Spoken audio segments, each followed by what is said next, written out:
I'ma keep it a bean. Stick to the script, every scene. This from last year, but they clean. Say to say, I'ma take something else, but it's winning team. Charlie Sheen, fam gang, the regime. I'm from Piney Green. What's good, I'm Shellitronnn, but you can call me Coach, and I'm back at it again with a brand new video. I'm gonna keep it a Bowberry Biscuit. This upcoming game, Sunday at 1 p.m. against the Texans, is gonna be our first real test of the 2019 season. Now, the first couple games with Cam, I think we all understood Cam looked wrong out there. He looked hurt. He looked mentally out of it. And you can talk about maybe he has a mental block, whatever, but I think it was the physical injuries that played a part into his mental game. And I don't want to get too deep into it because I'm going to do a video talking about Cam's injury probably either tonight or I'll put it out tomorrow morning. But the point is, Cam was obviously not ready to go. But the point is, even with the team starting off really slow in those first two games against the Rams and the Tampa Bay Buccaneers, we still look to be a pretty decent team. I know we blew out the Cardinals, and I ain't gonna lie to you, is that the most proud moment of my life as a Panthers fan? Not really. The Cards maybe 3 years ago would have been a really big, but look, you gotta start somewhere, and you can only play the teams on your schedule. And last game, we played good. And the next team on our schedule is the Texans, and this is a team that on paper should be great.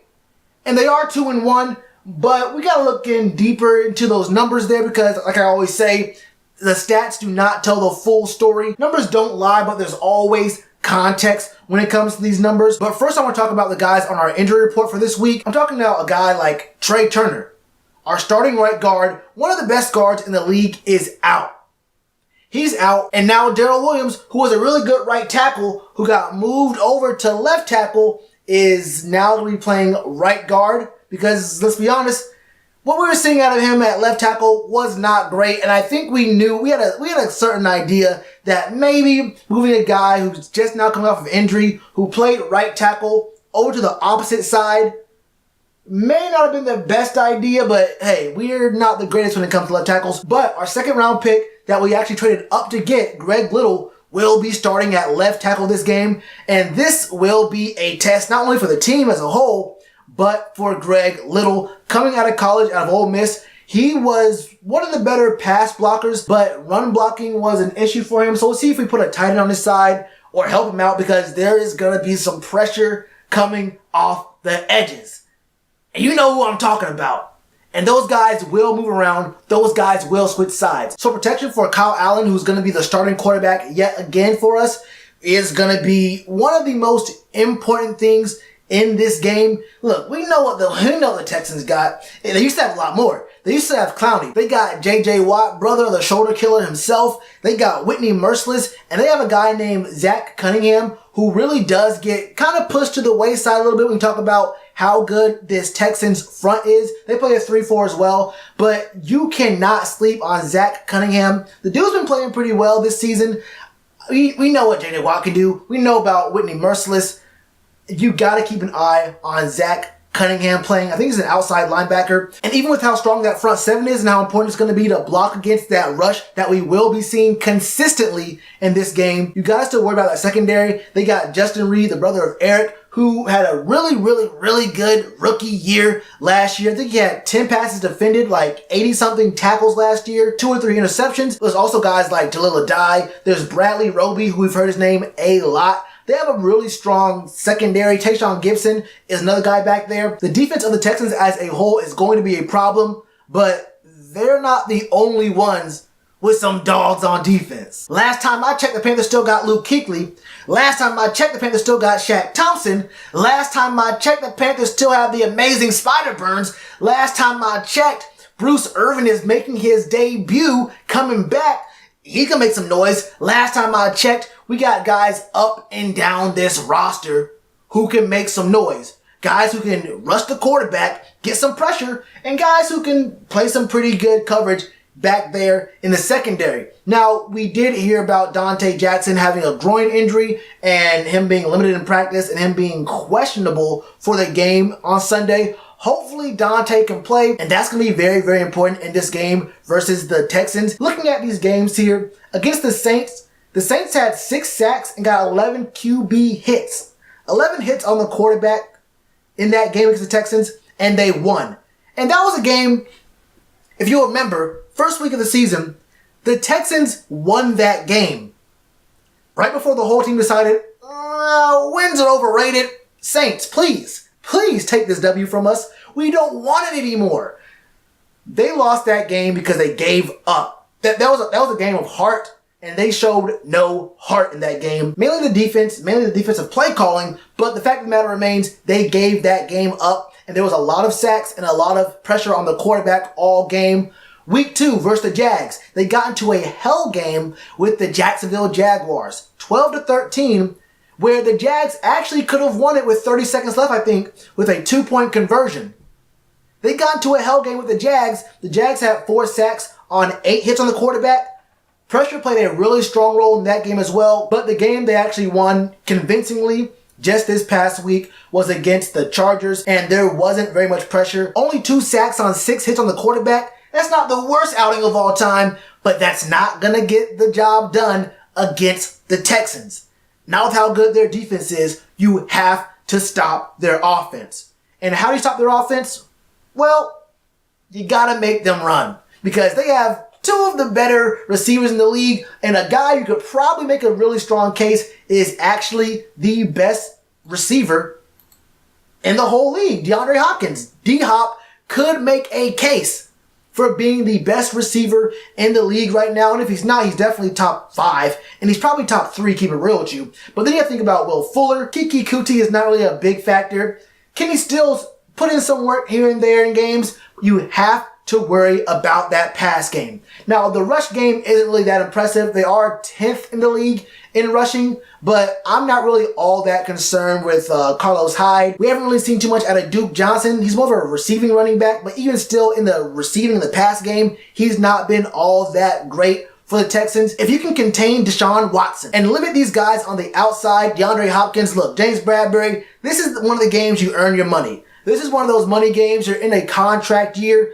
I'm not saying shut the man down, but if you can hold this man to less than 100 yards or no touchdowns, your job is done. But enough about the Texans. What do the Panthers need to do on offense to win this game?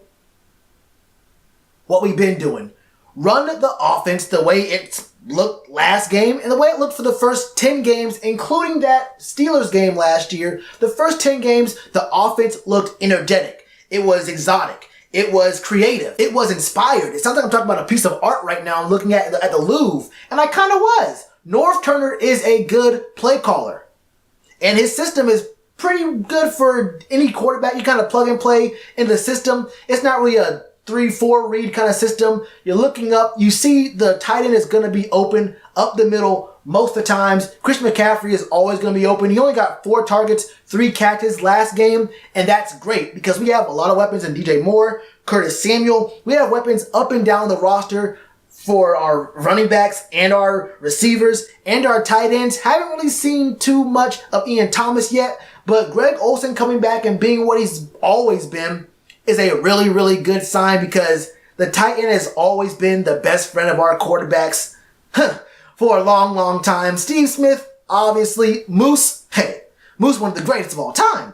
But you really can't understate how big of a factor the tight end has been in Panthers history. Now, Kyle will be challenged. There will be pressure. I want to see what kind of throws, what kind of formations, what kind of things we throw at the Texans to make them maybe second guess what they're going to be doing. How do we use our running backs? We did see Reggie Bonifant get in for what was it, like a couple plays last game? Got a couple catches, I think. Nothing really all that impressive. I want to see Christian McCaffrey, C-Mac, get what he can, get what he does, take what he can. Matter of fact, get what he can. He takes what he can, and he's proving to do it on the ground, through the air. Whatever you ask this man to do, he'll do it.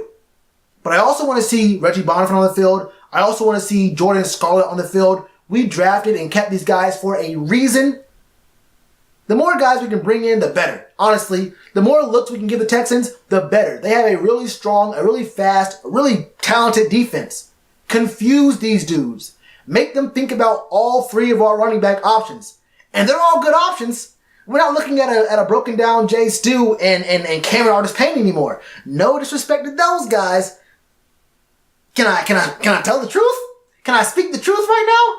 We don't have Cameron. It's not Cameron Payne back there. We can do so much more with these two backups. Call me Monique because I would like to see it. And that's really what it is.